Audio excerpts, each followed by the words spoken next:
Hello दोस्तों, कमाई का अड्डा यूट्यूब चैनल में आप सभी का स्वागत है। आज यहाँ पर हम डिस्कस करेंगे आरबीआई का दोस्तों रेपो रेट कट होने के बाद सबसे ज़्यादा किन सेक्टर को बेनिफिट मिलेगा और ऐसे कौन से सेक्टर के स्टॉक है जो हमारे फोकस पर यहाँ पर रहना चाहिए।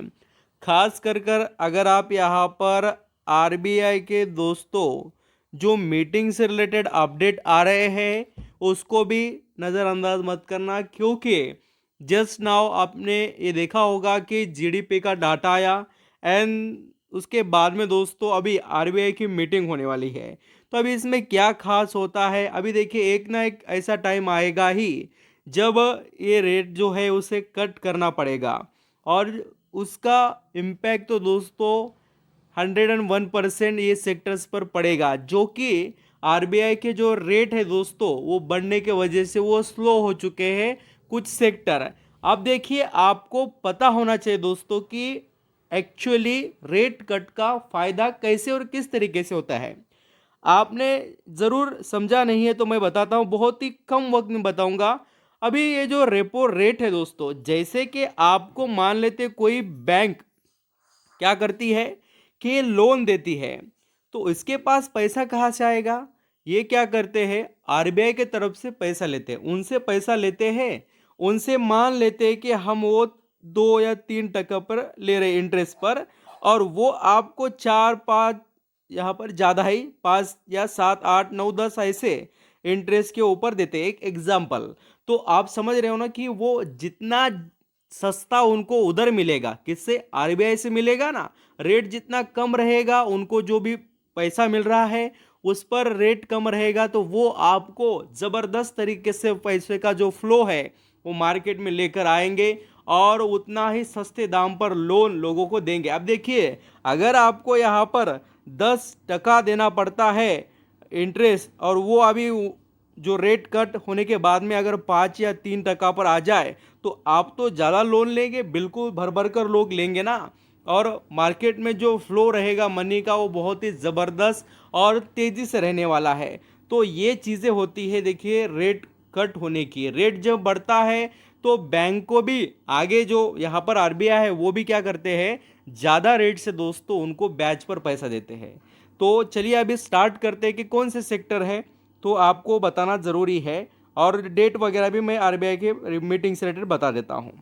यहाँ पर दोस्तों जो मीटिंग होने वाली है आरबीआई की, शक्तिकांत दास जी की जो आरबीआई के गवर्नर है, वो दोस्तों आप देख सकते हैं from 4 to 6 December with the announcement schedule from for 10 AM on Friday 6 दिसंबर।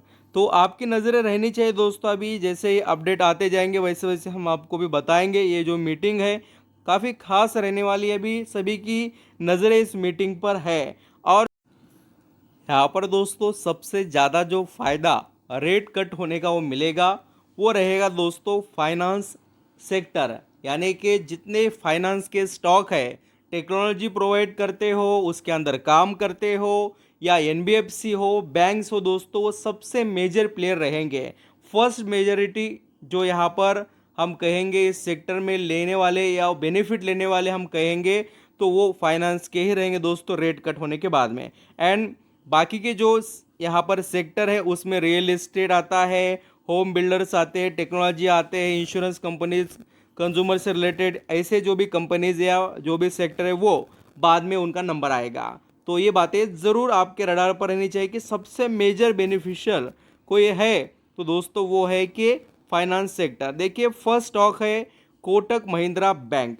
अभी मैं धीरे धीरे आपके लेवल के भी स्टॉक बताऊंगा, कुछ ऐसा भी शेयर्स मेरे पास जो है लिस्ट में कि जो कि बहुत ही अच्छे 150 रुपये के करीब के भी प्राइस में है, तो मैं आपको उस पर भी आऊँगा।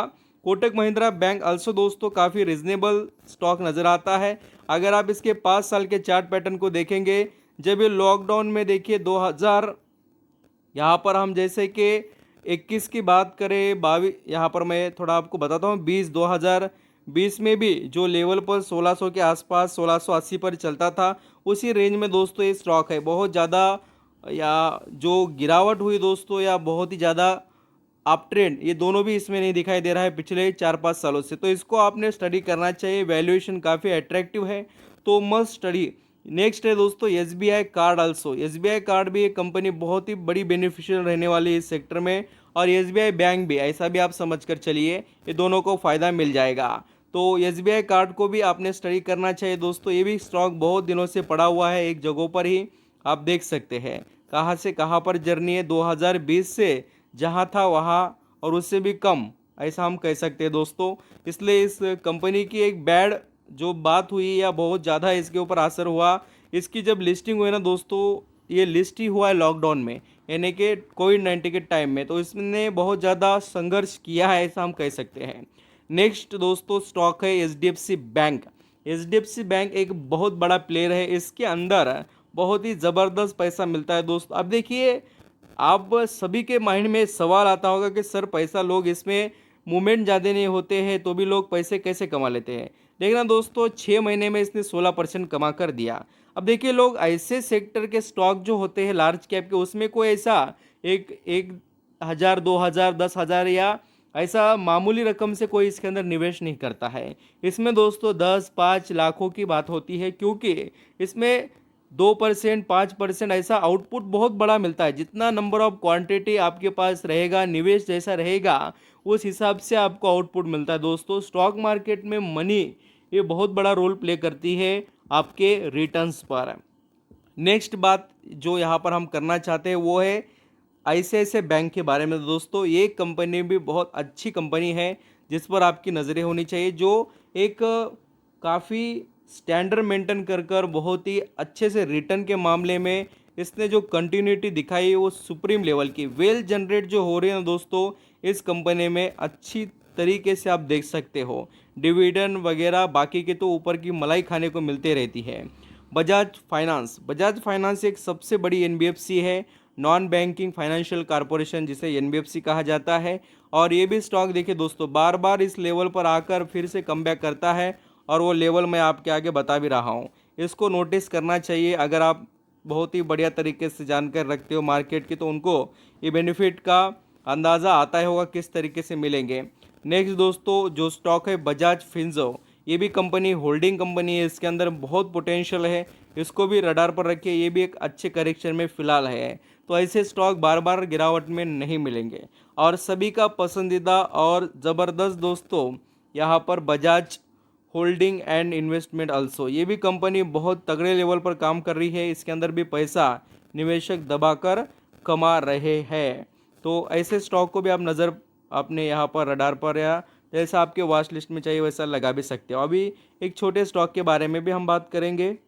यहाँ पर दोस्तों सस्ता और अच्छा, जो कि काफ़ी निवेशक बहुत क्वांटिटी खरीद सकते हैं, बजाज हाउसिंग फाइनेंस। ये भी शेयर देखिए, ये भी फाइनेंस से रिलेटेड ही कंपनी जुड़ी हुई है।